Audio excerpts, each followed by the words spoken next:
All right, folks, Sam Mirejovsky here behind the What's Right microphone. Big news today. The FBI announcing the capture, the identification of the January 5th, 2021 pipe bomber. So this is a suspect has been arrested in the D.C. pipe bombing case. His name is Brian Cole. These pipe bombs were placed in the early evening on January 5th, 2021, near the offices of the DNC and the Republican National Committee buildings. No one was hurt, and the whole thing just stinks from top to bottom. Now, Pam Bondi, Kash Patel, Dan Bongino, the Department of Justice presser. I have an observation here. I'm glad it's being said, because remember when I told you about this ridiculous story about the jacket, the Kash Patel, the FBI jacket, this ridiculous joke of a story, and I told you it was probably a setup. I told you that there are people within the FBI that despise Patel and Bongino because there are change agents. One of the most critical things, the developments here, is that Bongino and Patel decided to take the agents that had been working this case for 4 years and remove them from the case and put a whole new set of investigators on the matter. And that resulted in break after break until finally a suspect has been identified. Now, there's a lot about the story that we don't know, but what I want to get at here is imagine for a minute what it's like inside this FBI that is riddled with corrupt swamp creatures, with people that are dyed-in-the-wool Democrats, people that were enthusiastically rounding up their fellow Americans in the wake of January 6th, doing no-knock raids on people at 6 in the morning, terrorizing children, hauling away their parents. And these agents now have to report to Kash Patel and Dan Bongino. It is a nightmare. They have to watch as their, what do you call this, right? The Democrats' machinery for staying in power getting dismantled in real time. Because that's what Team Biden used. The FBI used the Department of Justice as political tools to ensure their survival. They went after Trump. They went after his supporters. They literally used the FBI as a dictator would use a secret police force. And nobody wants to admit this. No, so I'm going back to the story because to me, I think Miranda Devine got had. Robbie, you sent me the story about the jacket. Just wait, let me connect the dots here. Trust me, you sent me the story. You said, well, this is Miranda Devine. She's not a TDS afflicted reporter, so this is kind of a real deal. It was one of many plot lines that has been seeded in the media about how Kash Patel is running the FBI into the ground, how Dan Bongino is a joke, how they are sorely unprepared to face the realities of managing such a large agency, that they don't have law enforcement experience. It goes on and on and on. And really what you are seeing here are people in the deep state in a deep panic. That's what this is about. And you started getting into it here. And this was earlier today, this morning. My friend John Solomon was on with Steve Bannon, Bannon's War Room, Real America's Voice, and said this about the breaks of the case. They were zeroing in on a gentleman whom they arrested this morning in Northern Virginia. And the way this case was cracked was about a month or 6 weeks ago. Bongino, who was the lead on it, and Patel decided to take the old agents off the case and put a new team on it. Now, there was a little resistance, as there always is in the FBI, to any form of change. But the new team came in. They applied some new ideas, some new technologies, and some of the evidence that was sitting right in front of them with fresh eyes was followed, and it was able to be led to this gentleman who they arrested a little bit ago. We don't know much about his ideology or his intentions or his motives yet. And one of the things that FBI officials stressed with me this morning is that this is really the beginning. The arrest is the beginning of trying to understand how this operation was conducted, who's behind it, whether there are more conspirators or whether this is a lone wolf. Still, all of that to be determined. Now, this is exactly right. Point is, about 6 weeks ago, maybe 30 days passed, Bongino and Patel decided to take the old agents off the case and put a new team on it. And Solomon, who has an impeccable record of accurate reporting, describes there being, quote, a little resistance. You just heard him say that. And he goes on to say, well, you know, this is how the FBI is. They're resistant to change. That's an understatement, right? Now, let me go back to the Miranda Devine piece. This is published, 4 days ago.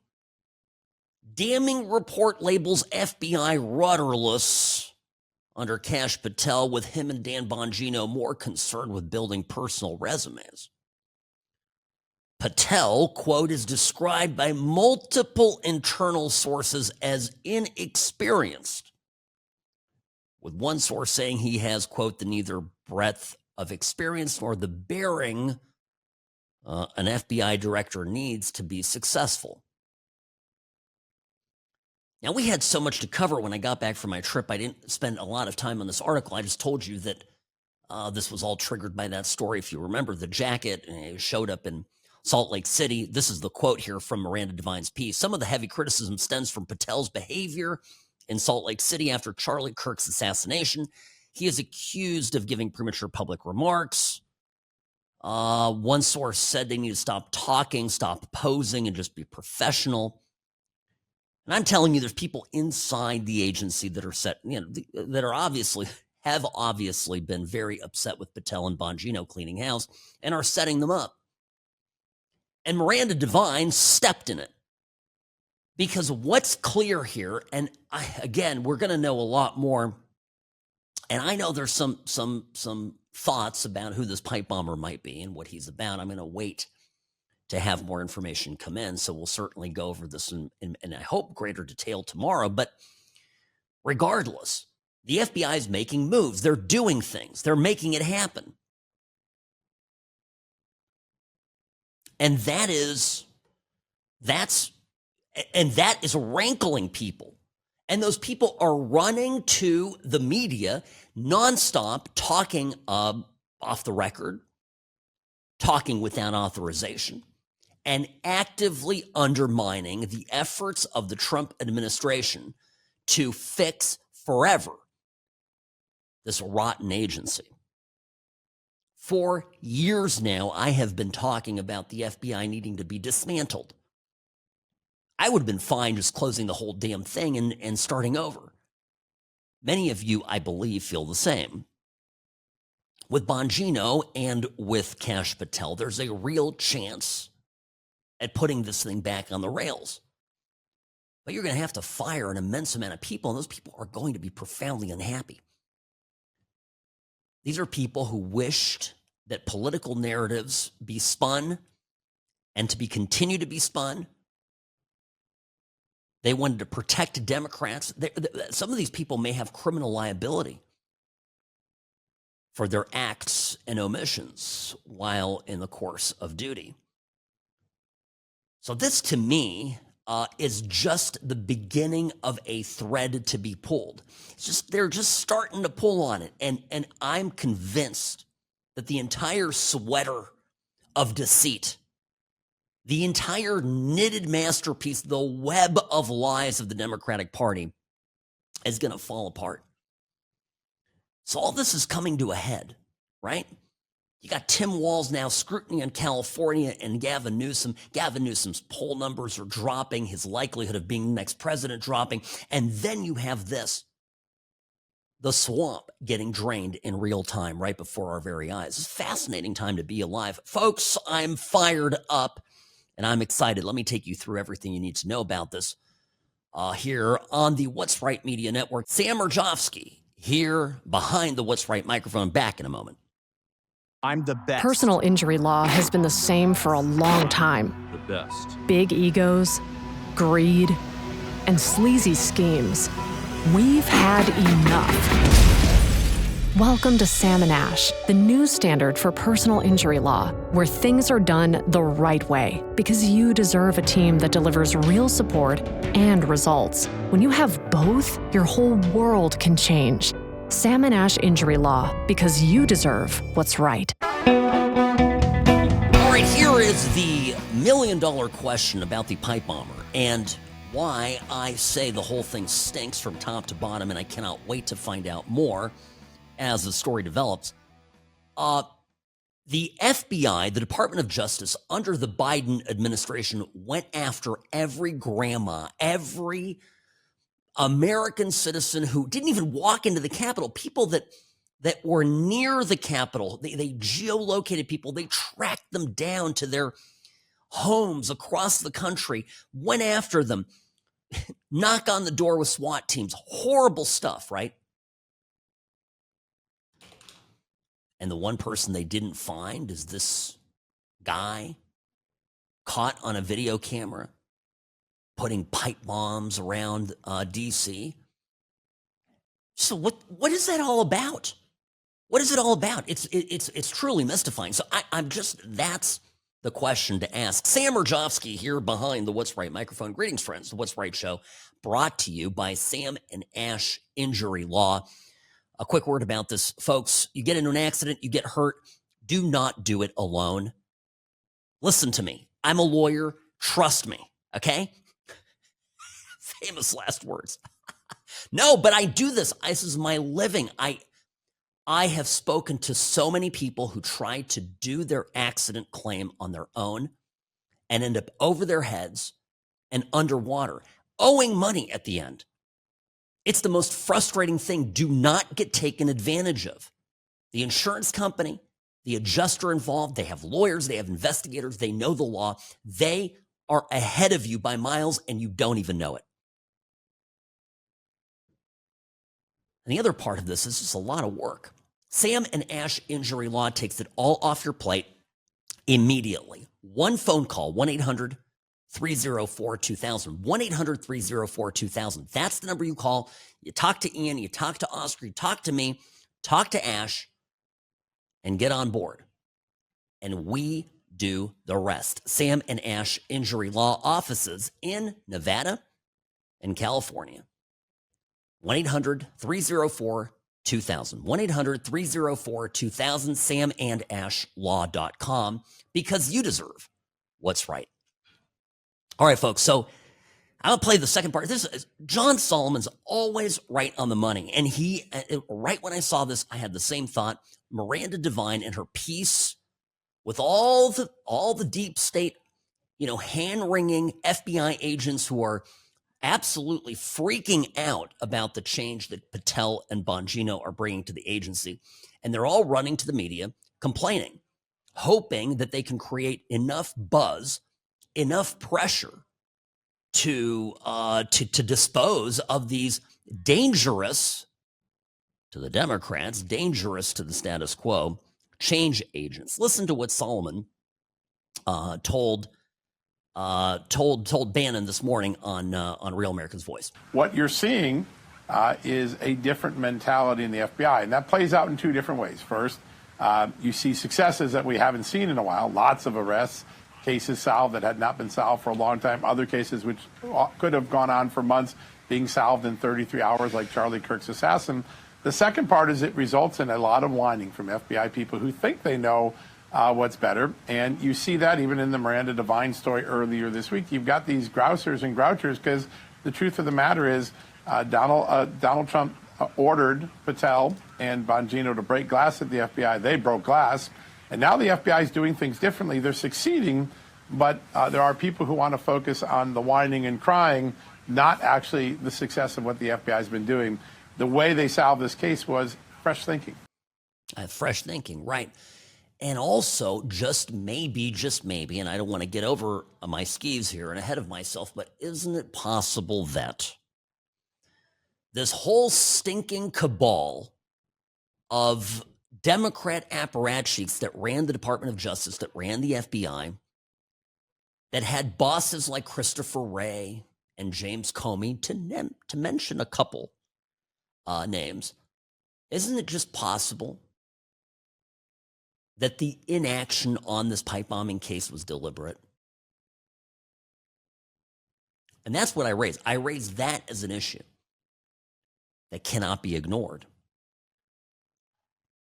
So this to me is, and it's, again, it's all connected. And can I tell you another thing? Look at the stories about Hegseth. Look at how hard they are going after Hegseth, trying to get him fired. Do you know what that tells me? It tells me that everything that Hegseth is doing is right. And this is how we need to think as conservatives coming out of the Biden era, coming out of one of the darkest periods of modern American history, where we had an administration, first off, I believe now more than ever, fraudulently elected, who once they got into power, used the entire machinery of the U.S. government to silence their political opponents. And what we need to understand as conservatives, we cannot just buy into these reports. We cannot, see these headlines and go, ooh, well, I wish Trump was doing things differently. I wish he put in somebody different at the FBI that's more, that's more on brand and more telegenic and isn't an Indian guy with bug eyes. And people say these kind of things. Meanwhile, I have followed Kash Patel for years. And I can tell you the guy is brilliant. But that's not even it. Patel is a guy who understood exactly what these odious people were up to.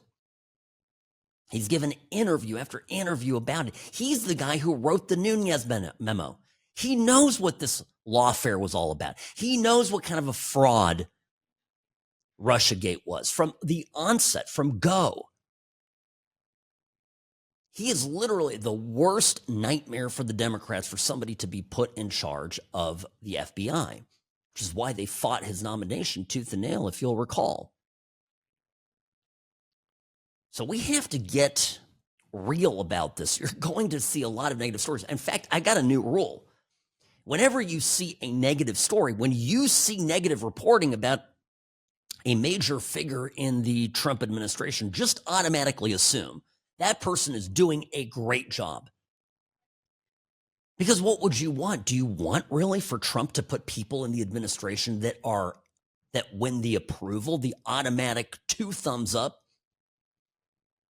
from the mainstream media? Can you imagine what a profound disappointment that would be? We saw some of that in Trump's first term, didn't we? Trump put people in. He did. He put people in who were, who were pleasing to the establishment. He listened to Obama and others when it came to staffing decisions. And pretty soon, Trump found himself the subject of a witch hunt. All of this happened. And so I think this is, I'm loving it. I'm loving all of it. Now, okay, we're gonna, bottom of the hour here. I have to tell you, and we're following every lead now with everything that's coming in. The migrant fraud case is not going away. This is bad news in Minnesota. Ilhan Omar, by the way, sat down for an interview. And I cannot wait to share that with you, how she goes about this. Absolutely wild. And then we'll get to all that. We got the clips and everything. The mayor there is holding press conferences, the chief of police, everybody piling on here. No, it's fantastic. Listen, email sam@whatsrightshow.com, sam@whatsrightshow.com. Of course, you can always see me and find me on Twitter, now known as X, @whatsrightsam is my handle. All right, folks, let's get this moving. I've got some emails coming in. Hopefully, folks, I'm going to get to those today. I know we've been just blitzkrieging our way through the news, and forgive me, I'm amiss and remiss if I haven't read some of your great commentary on air. Again, Sam Mirejovsky here on the What's Right Media Network. The What's Right Show will be back in just a moment. This hour brought to you by Sam and Ash Injury Law, because you deserve what's right.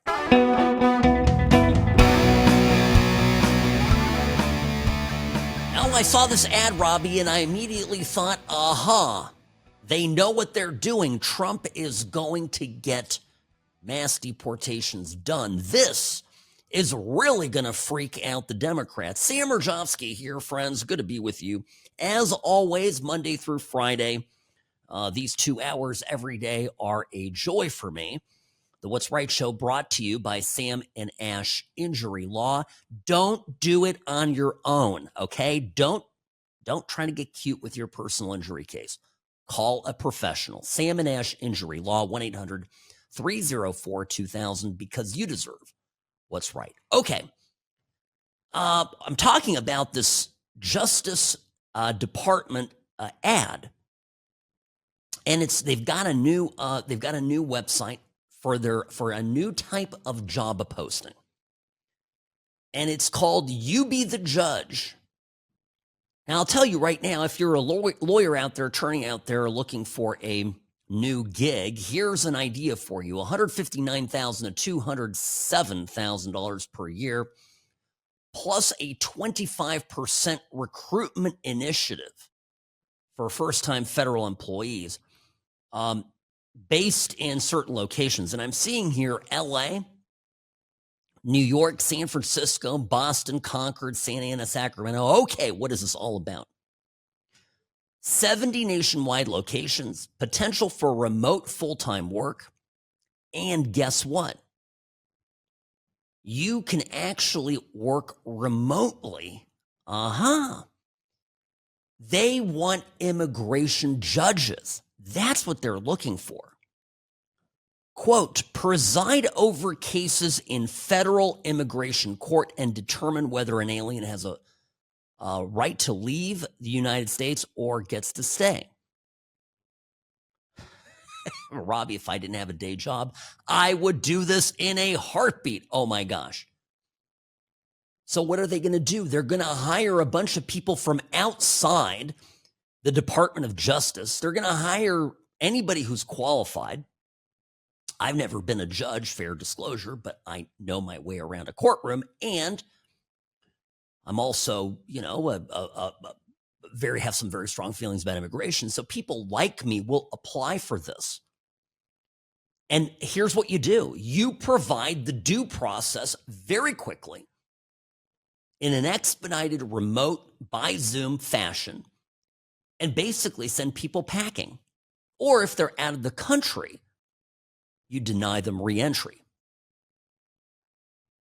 This is how they do it. Remember, they've been filling some of these positions with military lawyers. They've used that, but now they're going to get a fresh crop of people, and people within the administration are pumping this ad up. Now, I've always been worried mechanically how you deport people. One thing is, you got to round them up. You put them on a plane, you send them off. Okay, step one. But step two is you've got to go through. The due process thing is so overused by everybody, and a lot of people really don't understand it. It doesn't mean that you go through a giant trial. You just have to have some established procedure where your case is heard, and it can be a simple hearing. And it can be in front of a magistrate or a judge or even a lawyer or even an immigration officer. There's no guarantee that every person has to wait for a federal judge, for Judge Boasberg, to get around to hearing the case. That's what the Democrats would love. They would love for every one of these Somali fraudsters that's getting booted from Minnesota. They would love every one of them to have to get dragged through the Trump administration getting dragged through a months-long, years-long, even better, deportation process. So this is what they're going to do, and here's how the hearings are going to take place. They're guy's going to go. In fact, Dershowitz talked about this a while ago. This is an old clip. Somebody asked him how this all was going to go down, and this was, let's see here. When was this? This was in May, earlier this year. So 6-7 months ago. This is what on the Sun's Sanity interview with Rebecca Sugar, Alan Dershowitz explaining how minimal the due process actually needs to be, and this is one of the leading constitutional law scholars in America today. If everyone is entitled this kind of due process, and we have 20 million illegal aliens in our country, what's the possibility of getting even a meaningful number of them out that wouldn't take 10 years to accomplish? Very simple. No, it'll take 10 minutes. Here's what you do. You take them out of the country without giving them process. You then give them an opportunity to challenge their deportation by Zoom from the American embassy or from some other place. Due process doesn't mean you have to be there in person. Due process means that you have to have an opportunity to challenge. If you have probable cause, you have to establish probable cause. You have to show he's not a citizen. You have to show there's a paper that says he's subject to deportation. And then he's deported. And then he's given a paper with the address of the American embassy, the Zoom numbers, and given an opportunity, scheduled within 5 days, to have an opportunity to due process challenge the deportation. Yeah. And Dershowitz, again, explaining perfectly, and he's absolutely correct, how this is all going to play out. Now, wait for it. I'm telling you, it starts on Twitter. It starts with the job posting. The next week to 2 weeks to 3 weeks, the reporting on this effort to hire judges, any lawyer, come on, sign up. People who are obviously going to be aligned in their thinking about immigration with the Trump administration. And this is going to set the Democrats off like fireworks. And what you are going to see, and Robbie, I'm telling you, bookmark this. What you are going to see in the coming weeks are stories after stories of unqualified joke lawyers who are completely out of their depth, who don't know anything about any procedure or whatever, who are just denying people the right to come back to the U.S. or who are ordering them to be deported, either or.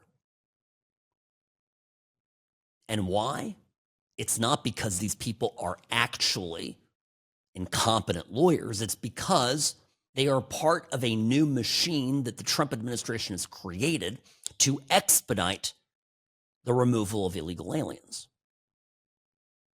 And that is what the left doesn't want, because these people are the left's feral pets.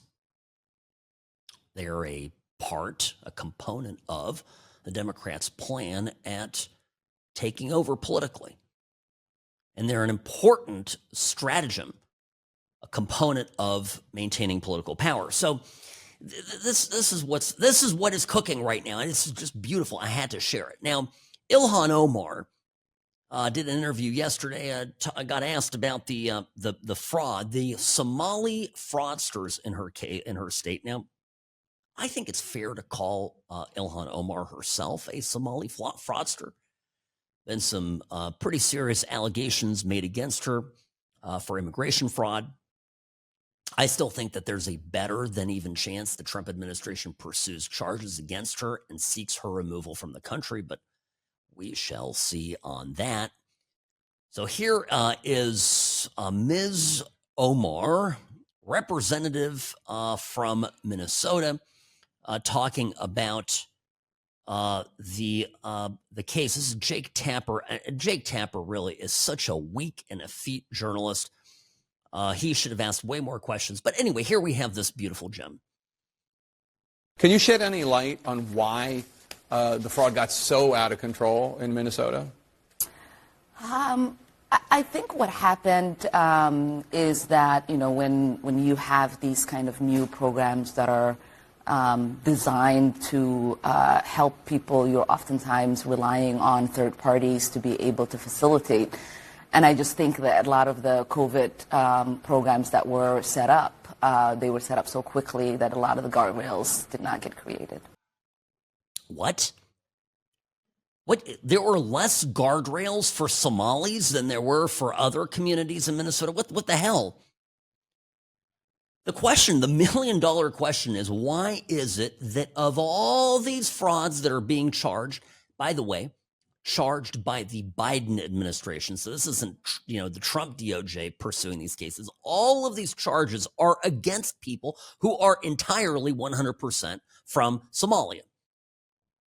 And if they are from Somalia, they're, of Somali descent. The real question here is, why are Somalis so disproportionately engaged in fraud in Minnesota? It's mystifying.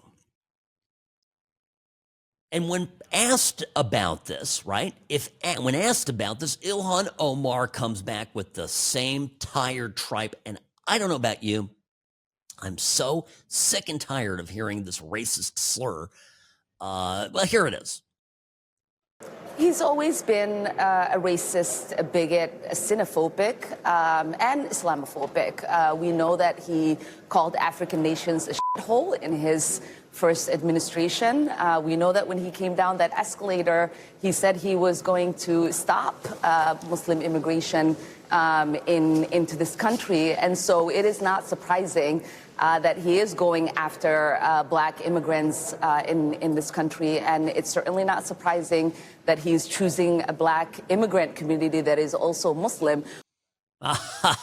Trump is a racist. I played for you Trump's remarks yesterday where he's like, basically, we don't need any of these people, and they're trash people.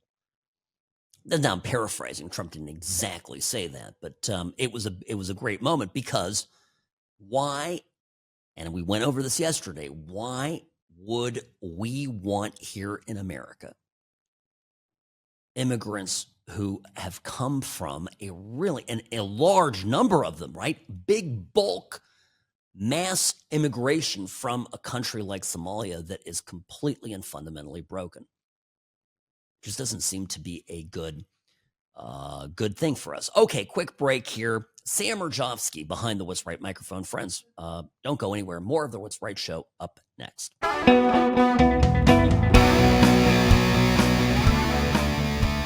Sam Mirejovsky here, Nevada's favorite recovering Californian. Happy to be with you folks, as always. Yesterday, talking about immigration, I brought up this myth, this thing that I'm starting to get so annoyed whenever I hear it. Immigrants built this country, Sam. How dare you? How dare you advocate against immigrants? And it pisses me off because it's not my position at all.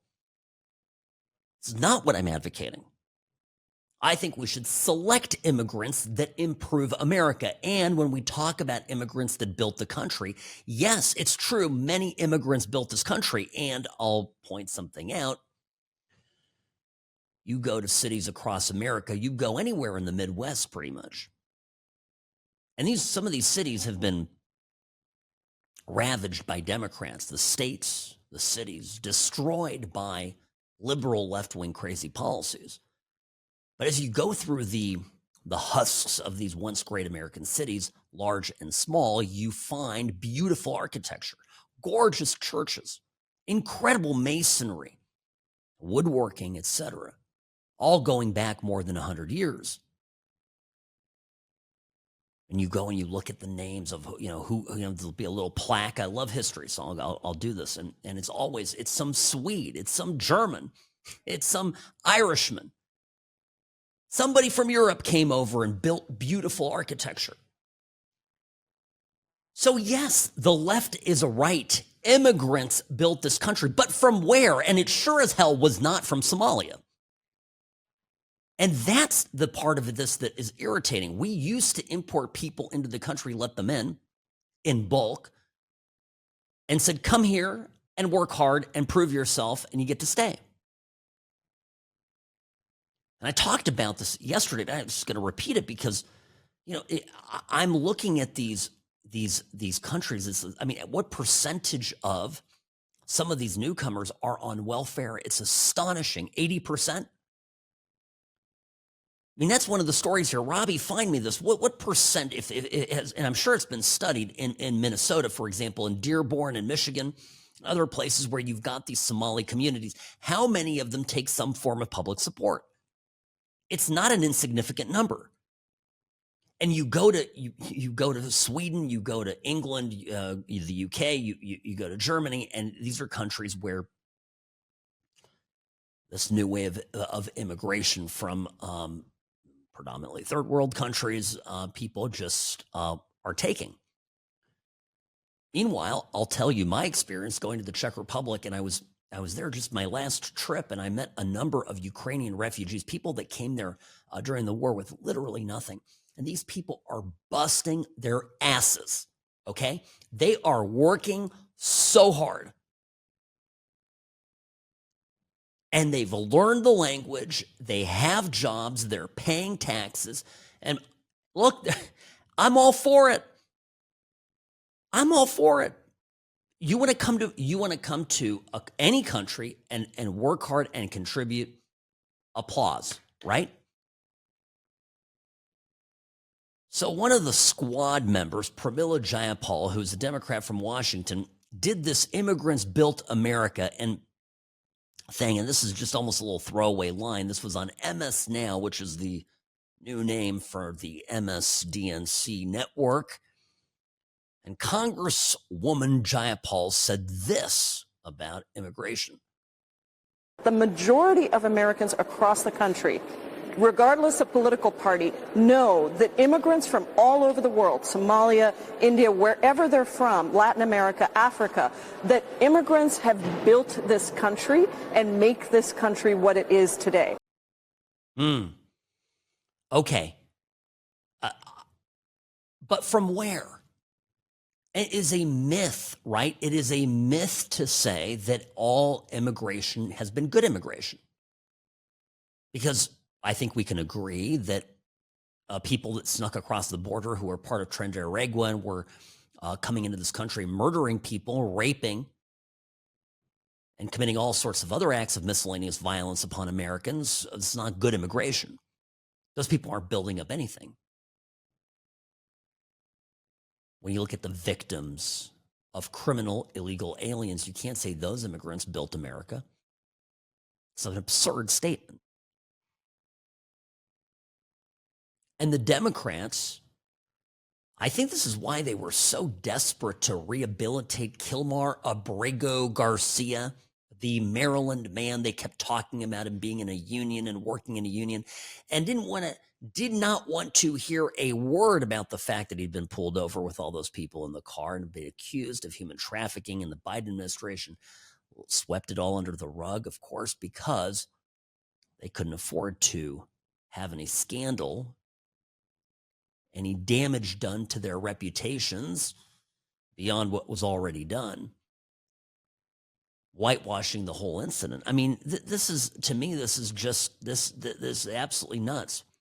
Mark Kelly on Sunday, meet the press, Kristen Welker. Mark Kelly, the astronaut senator from Arizona, who is one of the seditious six, saying you can refuse a lawful order. Mark Kelly, Trump just hates brown people. That's what it is. When I heard the secretary say that they're going to pause immigration from third world countries, I mean, I take that as a message that they don't want brown people coming to the United States. And I find that disturbing. We are a country that has always welcomed individuals that are struggling, that are fleeing famine and violence. And it would be a fundamental change to the fabric of our nation to change that. Yeah. I have a question. let's say that there's famine and violence in a place like Sudan, okay? Or Somalia. There always is, right? There's always going to be feast and famine and trouble all around the world. Do we just bring the whole country over here? And if we were to do that, because that's a nice, noble thing to do, if we do that, what is the cost? And I don't want to listen to the people who can't agree on what a man or a woman is. I don't want to listen to the people who think that 12-year-olds should transition. I don't want to talk to the people who think that the greatest threat to mankind is global warming. Okay? Those people are dumb. I want to hear from actual logical people. If you're going to do that, and I can even accept the premise that it is noble to save humanity, to save human beings, what is the acceptable cost? And I'll take it a step further. I really only want to hear from people who will be at the leading edge of taking that cost, who will be hit first by that cost. Never forget my answer to Mark Kelly, the senator astronaut. Never forget that a record number of Latinos voted for Trump because their neighborhoods were the ones overrun by these animals. It has nothing to do with race. It has everything to do with who those people are. We don't want criminals. We don't want bad people, whatever color they are. Sam Mirejovsky here on the What's Right Media Network. Top of the hour, back after the break.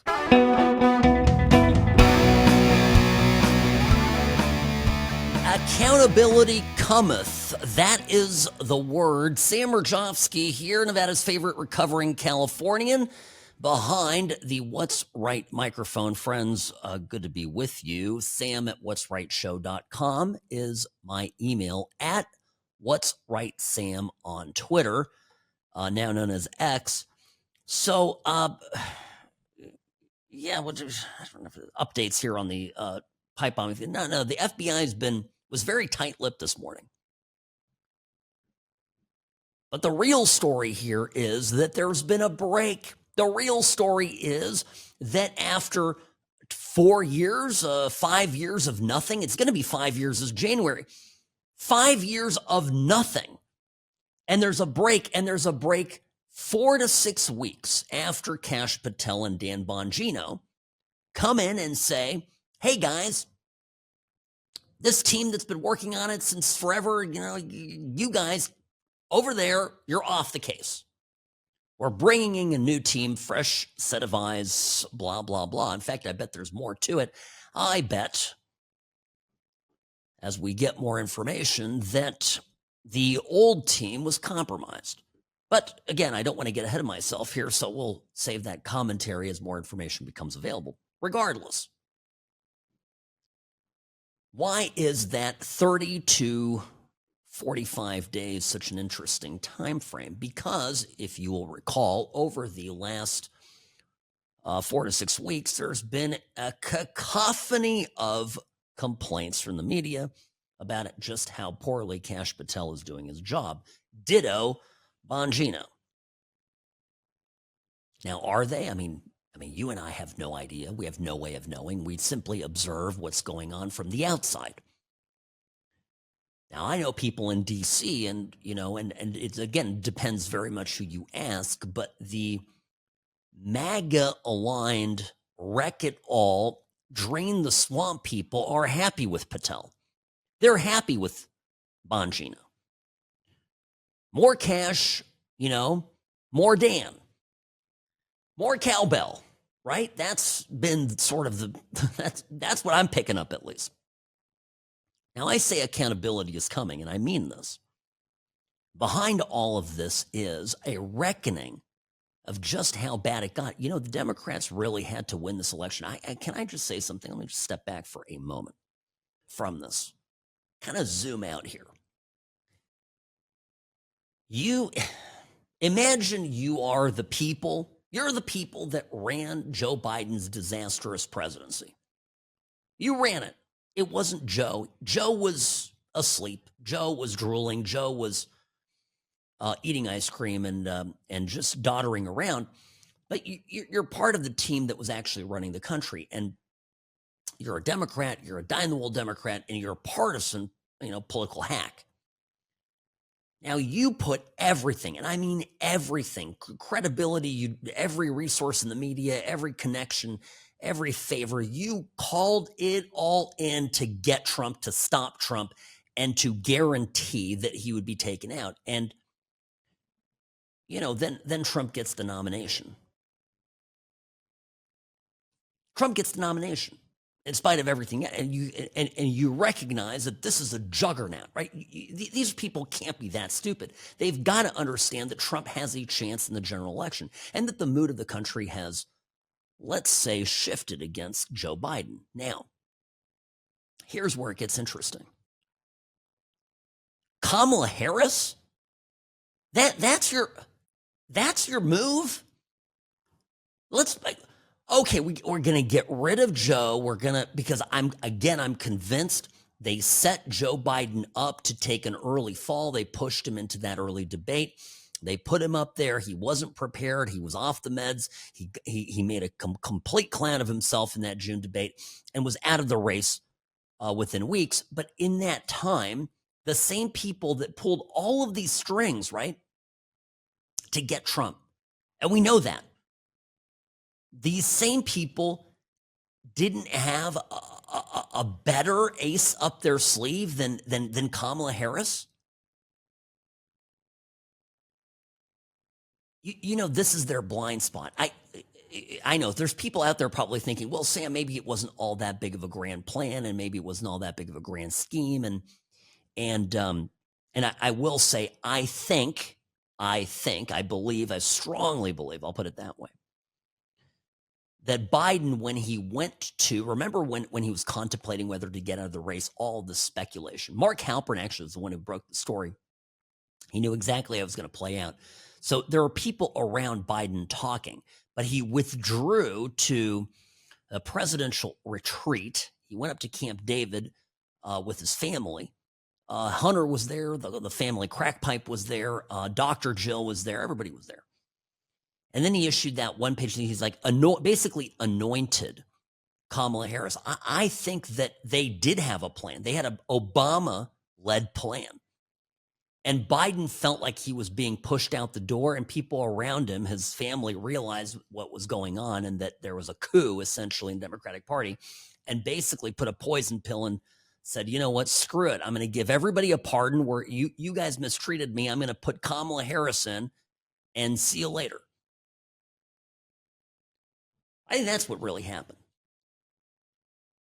But Kamala Harris was never, ever, ever going to win against Trump when you look back at everything that was going on in 2024. So the same people that did all of this terrible stuff to prevent Trump from getting into office then end up getting stuck either by their own stupidity or getting outmaneuvered by a senile Joe Biden, with Hunter Biden and Jill Biden advising him, get outmaneuvered.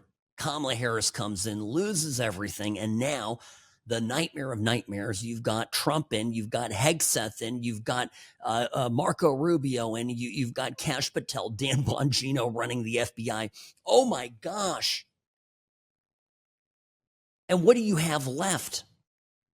The media doesn't have a whole lot of credibility left, so it's not like they can really control the narrative they once were able to. So there's that. All you can keep doing is pushing crappy news stories out there and hope that it creates infighting within our side. The only thing that the Democrats now have, possibly as something that could work for them, is if we self-sabotage.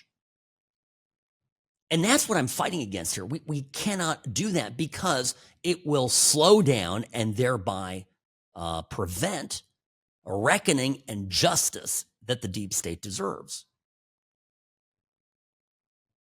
Look at this ridiculous, I'll give you a case in point. Look at this ridiculous boat story. This is a kill strike story. There was a Democrat senator just gave a press conference about it. I guess he's got the full briefing from the Admiral. got the full briefing. And you'd think that the Democrats would come out and say, well, this is a war crime, and ratchet up the rhetoric. So Jim Himes, a Democrat from Connecticut, holds a quick, and I mean quick, press briefing about the video evidence that he was shown. This is after a closed-door hearing with Admiral Bradley today. And just pay very careful attention to how he words this. People will someday see this video and they will see that that video shows, if you don't have the broader context, an attack on shipwrecked sailors. Do you believe? The last thing I'm going to say is that the Admiral confirmed that there had not been a kill them all order and that there was not an order to grant no quarter. Okay, what is that first sentence? This is such weasel language. Well, we don't. People will someday see the video and they will see that the video shows, if you don't have the broader context, an attack on shipwrecked soldiers. The way he words it is he wants you to just hear, oh, this video shows an attack on shipwrecked soldiers. But that phrase, that prepositional phrase in there, if, right, if you don't have the broader context, not a prepositional phrase, but that qualifier there, if you don't have the broader context, this is with broader context and an understanding, it's not an attack on shipwrecked soldiers, is what he's actually saying. So the press goes, do you believe? Okay, I'm just going to say one more thing. The Admiral confirmed there was not a kill them all order. Okay, there it is. They're still going to talk about it for a week. Why? Because they want to get rid of Hegseth. Why do they want to get rid of Hegseth? Hegseth is cleaning up the military. Why is that relevant? Because the military has become a focus of the Biden administration. They wanted to wokeify the military. They got really close to destroying the U.S. Armed Forces. I'm not going to, I'm not going to dance around that. I mean, they got really close. And now they're furious.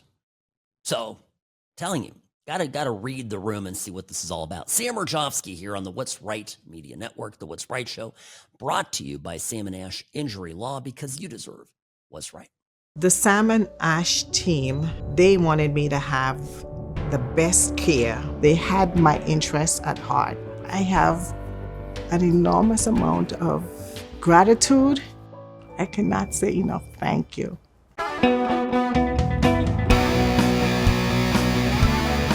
Hi, welcome back. Sam Mirejovsky here behind the What's Right microphone. Okay.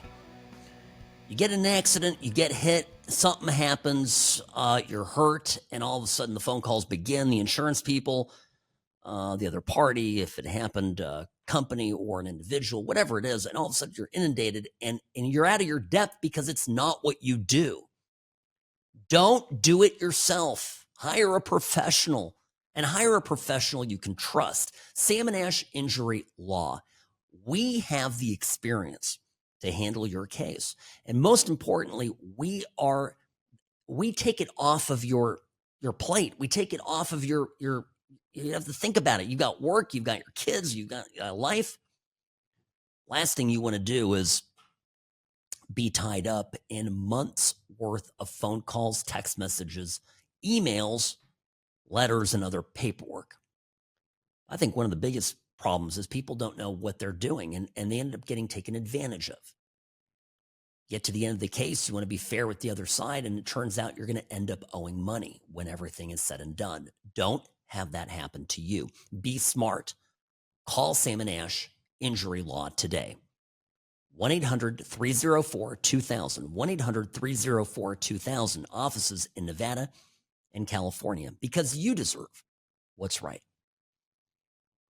So here is, folks, the controversy as it's brewing vis-a-vis Pete Hegseth. I think it's all but dead. It ought to be all but dead. Press conference today, even Democrats were admitting there wasn't a kill them all order. Okay. By the way, I don't even kill them all order. I'm not convinced that had there been that order, that it would have been illegal. But setting that aside, it's not stopping a bunch of libs from complaining about this. And Sonny Hostin, one of my favorite people on The View, yesterday got into this, started warning military members about following illegal orders. I love it. Sonny Hostin is now a legal scholar equipped to give advice to members of military about the rules of engagement in the battlefield. Listen to this. I just want to make it very clear that if this second strike, I feel like I'm in A Few Good Men. Who ordered the code red? You ordered the code red. I think that Pete Hegseth clearly ordered the code red here.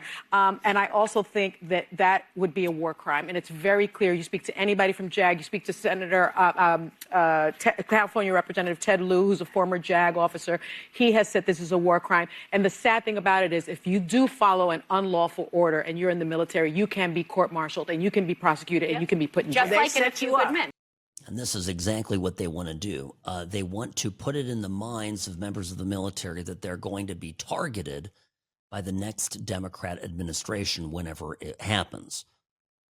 By the way, so I've seen a movie. I saw a movie, Sonny Hostin. I was like, this is just like A Few Good Men. But you know what? More serious people than Sonny Hostin are pushing the mutiny talking point, including Senator Mark Warner, Democrat from Virginia. This is really, really despicable when you step back from it and see what he's saying.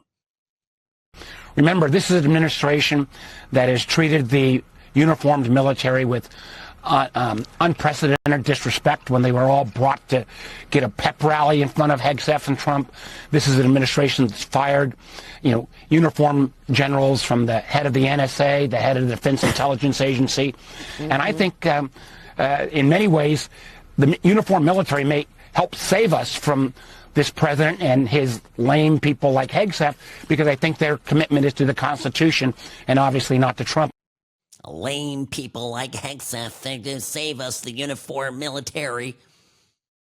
Is he talking about Mark Milley? Is that who is our last line of defense, or for the Democrats at least? Remember Mark Milley? In the last weeks, days of the Trump administration, the first Trump administration, Mark Milley communicated with his Chinese counterpart saying, don't worry, we've got this handled. Trump gives some crazy order, we are going to countermand that order. Full on mutiny. It's devastating, communicating to one of our most serious geopolitical enemies, China, that our top, literally the guy overseeing the military at the time, would disregard orders from the president. Mark Milley still should be court-martialed for that. But what Mark Milley did made him a hero to all these people, including Mark Warner and certainly to Sonny Hostin. That's exactly what happened, right? They wanted this. This is what they want. They want to see Trump crippled because they failed to stop Trump through lawfare. They failed to stop Trump at the polls. They failed to win themselves politically, to advance an agenda that persuaded Americans to say yes to what the Democrats had to offer. So the losers upon losers upon losers, the people that didn't get anything right, didn't do anything right, that put our country in a death spiral from 2021 to 2025, opened the borders, had, immigration running just a mass flood of humanity. 300,000 plus missing kids. Horrible stuff.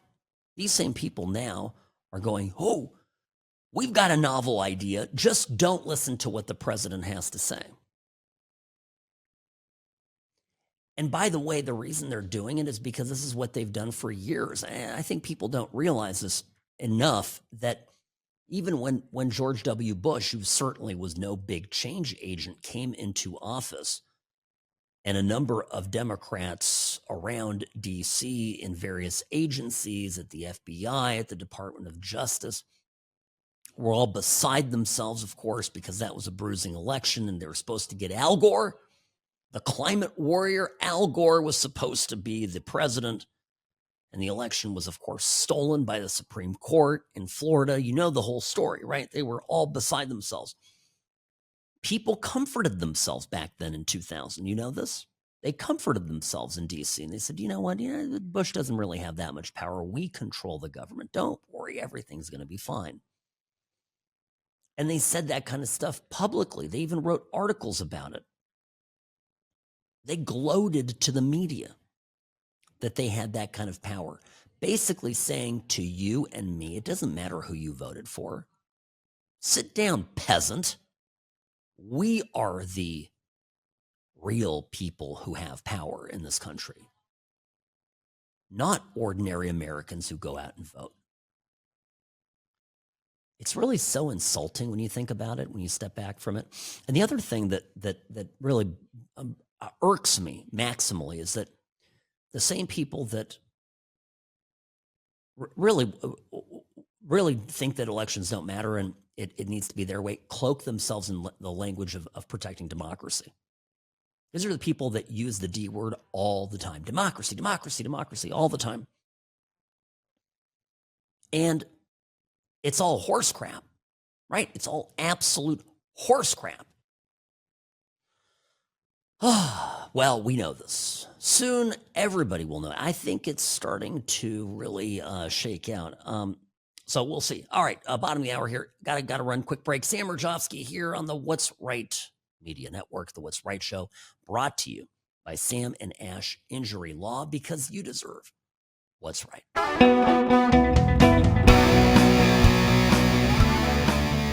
Anatomy of a cover-up, that's what we're seeing in real time. Sam Mirejovsky here behind the What's Right microphone. Friends, welcome to the What's Right Show, where we are making radio great again, Monday through Friday, here on the What's Right Media Network. Now, Minneapolis officials, Minnesota officials, clamoring to basically obfuscate and protect themselves against the onslaught of investigations coming in the wake of the scandal there that is massive. I had an opportunity to talk about this actually with Steve Gruber earlier today on Real America's Voice, and I flat out, I'm listen. This is money that is being funneled to the Democrats, plain and simple. And Trump, by sending federal agents in this week, which he has done, has really stepped on some nerves, because not only is this fraud being investigated, a basis of political power is now being targeted for the Democrats there in Minneapolis and Minnesota at large. Mayor Jacob Frey nearly said as much holding this press conference just yesterday. I was talking about the ICE enforcement. Now, listen, again, I understand that this is, he's saying they're targeting the Somali community. What do you make of this? We are here to respond to a number of credible reports from several media outlets relaying that there are as many as 100 federal agents that will be deployed to the Twin Cities with a specific focus on targeting our Somali community. To our Somali community, we love you and we stand with you. That commitment is rock solid. Minneapolis is proud to be home to the largest Somali community in the entire country. They've been here for decades in many instances. They're entrepreneurs and fathers. They benefit both the culture and the economic resilience of our city. Targeting Somali people means that due process will be violated. Mistakes will be made. And let's be clear, it means that American citizens will be detained for no other reason than the fact that they look like they are Somali. All right. Jacob Frey, you got to remember, this is the guy who wept kneeling in front of the gold coffin of one George Floyd. This guy, why does he seems to me like the American version of Justin Trudeau. He gives me that vibe. Now, what is he actually saying here? He is telling people in his city, in Minneapolis, to call the local police to interfere with ICE operations.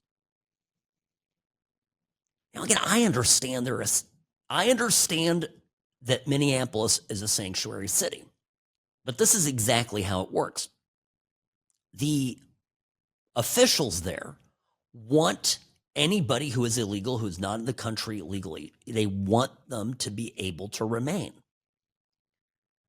because those people participate in the system that keeps these people in power, keeps the Democrats in power. So, phrase here basically, hey, we're going to call the police. And he brings up the chief of police. I say this all the time. This is where the Democrats take over a government and then use that government to actually fight against the enforcement of the nation's laws. Here's the chief of police. Folks that are masked, that they're not sure if they're law enforcement, that they may be kidnapping people. Like, we have had those reports. I want to be clear to the community. The community should know that if you see something like that, that is legitimate, that you don't know if someone is law enforcement, you should call 911. And you should provide as much information as possible, because let's not forget, we very recently had tragedy in this state by someone who was purporting to be law enforcement. So please, let's be clear. That's something everyone should report, and that we will immediately respond to, and we will document, whether it's somebody's not sure if there's a kidnapping happening, somebody's not sure if there's law enforcement present or not. And that's something else, that's additional policy requirements that we are implementing, that we will document and report these types of things anytime that we hear it, and reminding our officers of their duty to intervene. So if there is anything that is, a violation of someone's human rights or civil rights, excessive force, or anything like that, they absolutely have a duty to intervene as police officers. All right, so this is the city where it was not okay to subdue a serial criminal, a.k.a. George Floyd. I guess that was not okay. But in the same city now, it is mandated that officers interfere with federal law enforcement. What kind of crack pipe fever dream is this? By the way, can you hear the squeaking of his oversized leather jacket that he's wearing in this? Yeah, this is just wild. It's absolutely wild. No. Is that the kind of jacket Kash Patel wanted? Is that well, he's got his uniform on with the 4 stars, as the chief of police, and he's got this large leather jacket, and it's creaking. You can hear it on the microphone. Anyway, this guy is just a complete poser. This is sad. Democrat law enforcement, they will spend more time going after ICE agents than they will after rapists. And I played yesterday the Hennepin County chief prosecutor there, essentially the attorney there, county attorney, who is just a major lib lady, and she has a history of letting serial rapists off the hook because of course they're from other cultures and deserve a break, and then at the same time saying how they're going to interfere with ICE. It's the same thing. It's just law enforcement there to protect the interests of the Democratic Party.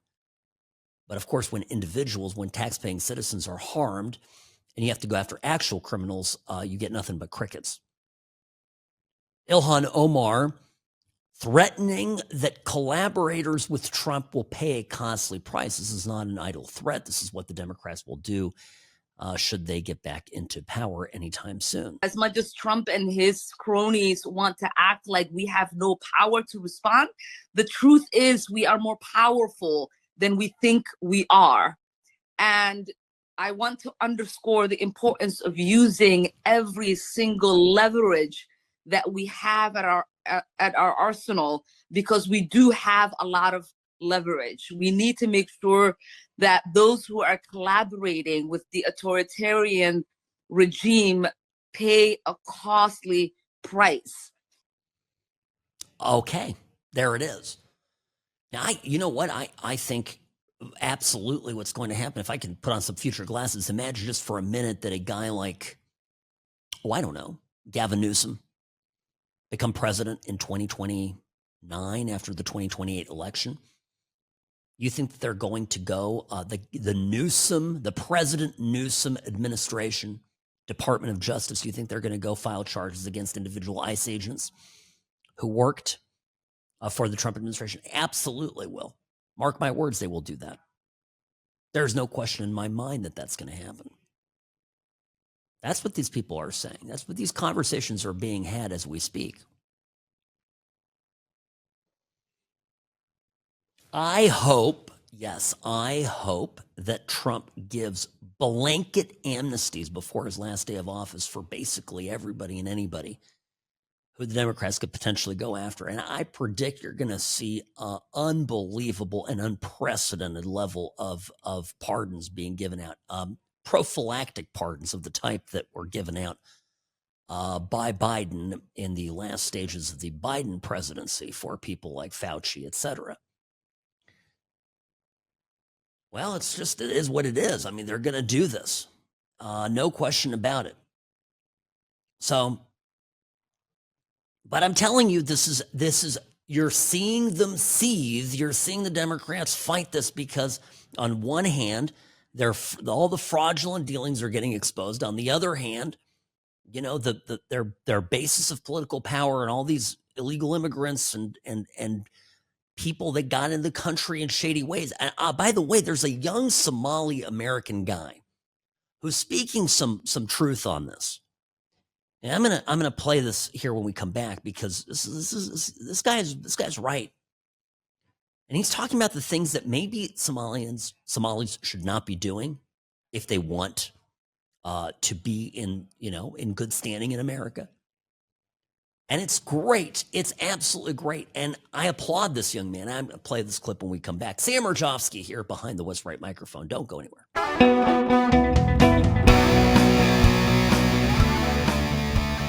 You know who I really like in the Trump administration? Love Scott Bessent.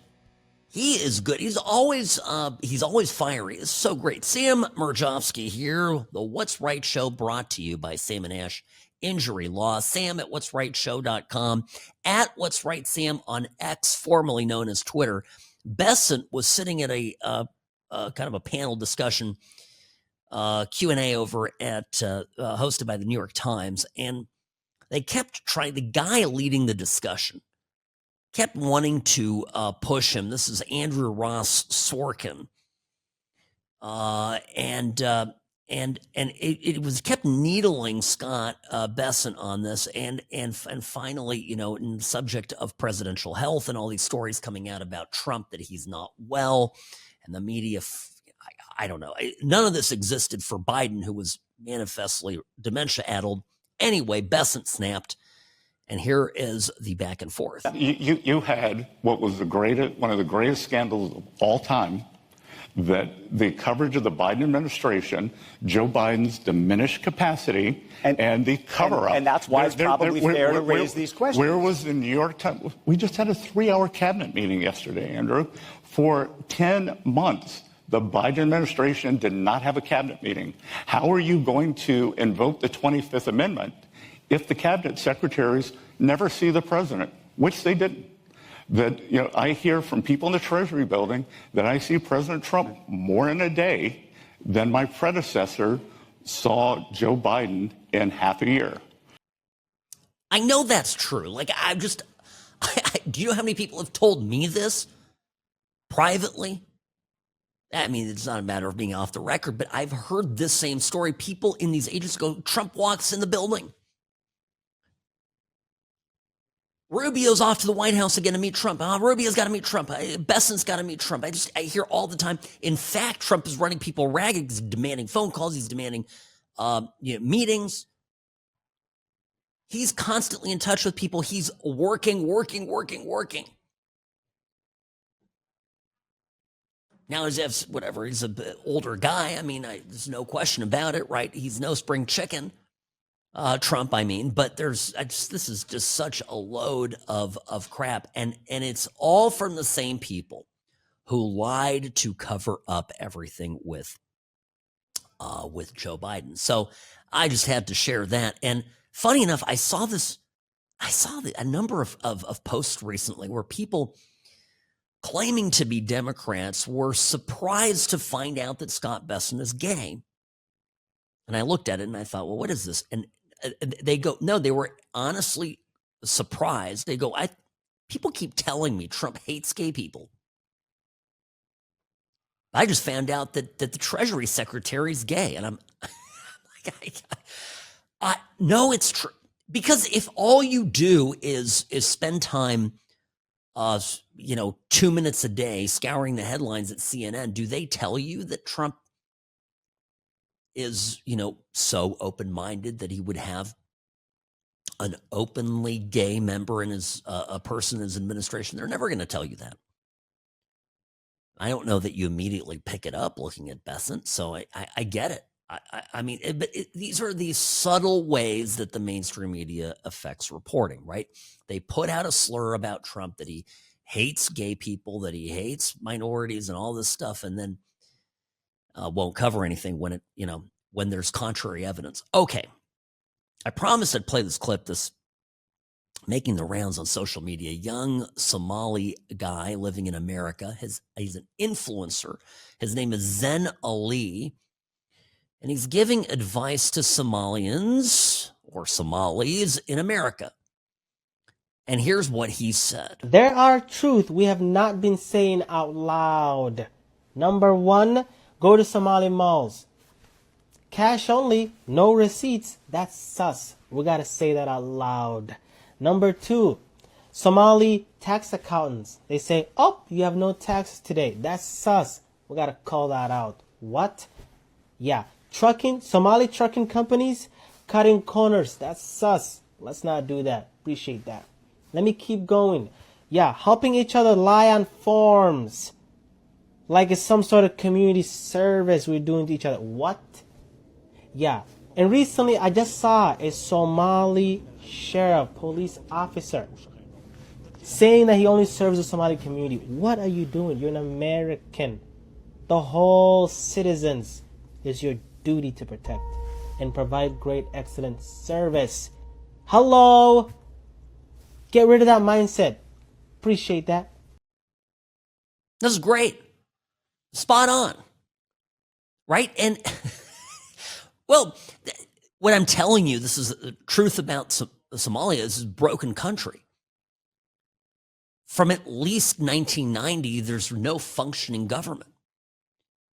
And so people are, the approach is to cheat and make do and cut corners and take advantage and milk whatever system there is to milk it. Then they bring that culture to America, and one of their own is pointing it out. Don't do that if you want to be an American. I like the second part of the video a lot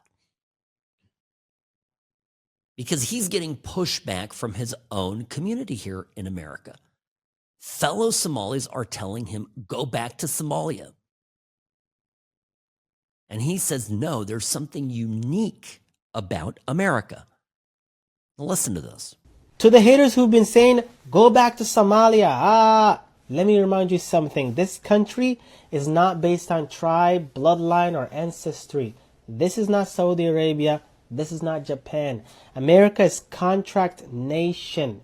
You live here, you work here, you pay taxes here, you contribute here, you're an American. Chill like that. So, the only way to push back on this hate is to lock in. That's it. Contribute, add value, and lock in. Be honest, raise your standard. That's the only way you push back on this. That's how you get respect. Yeah, this is This is exactly right. Remember JFK's inaugural address, 1961, my fellow Americans, ask not what your country can do for you, ask what you can do for your country.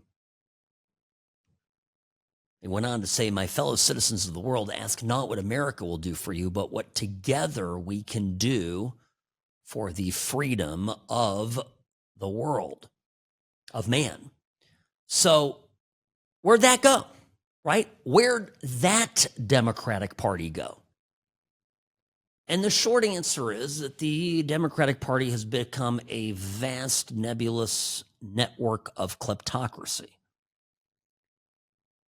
They've realized and perfected a system by which to fleece American taxpayers, put the country in debt, build political power, and it's all a fraud. And that's the story coming. That's the takeaway from Minnesota, right? It's an isolated incident.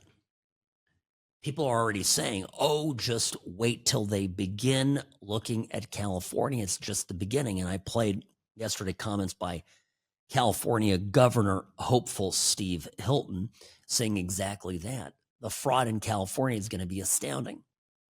All the money that goes to those Democrat pet causes, all the billions of dollars spent on ending homelessness, yet homelessness continues to be on the rise. Money that isn't spent on fire prevention, money that isn't spent on fighting actual crime. Criminals run amok, your house burns down, your schools are crap, your kids don't graduate. But guess what? The people that run the government get wealthier and wealthier. Their friends and family get great jobs and are given $1 million grants to do this, that, and the other. The state gets poorer. You are worse off. Your taxes continue to go up because, of course, the cost of this is staggering. This is how it works. And I don't know where the JFK mentality of the Democratic Party went, because we all should aspire to be contributors in. And you know what? I'll say this as a lifelong contributor to the system, as a taxpayer, as a law-abiding citizen. It's really demoralizing to pay taxes and have the government not run well, to not have the protection, adequate protection of the government, of me, of my family, by the government. Right? That stuff is maddening. I know, I'm sure you all feel the same. Okay, got to run here. Sam Mirejovsky, the What's Right show, available on podcast. Find it at Apple Podcast or wherever you get your podcast. And I'll be back tomorrow. I'll see you then.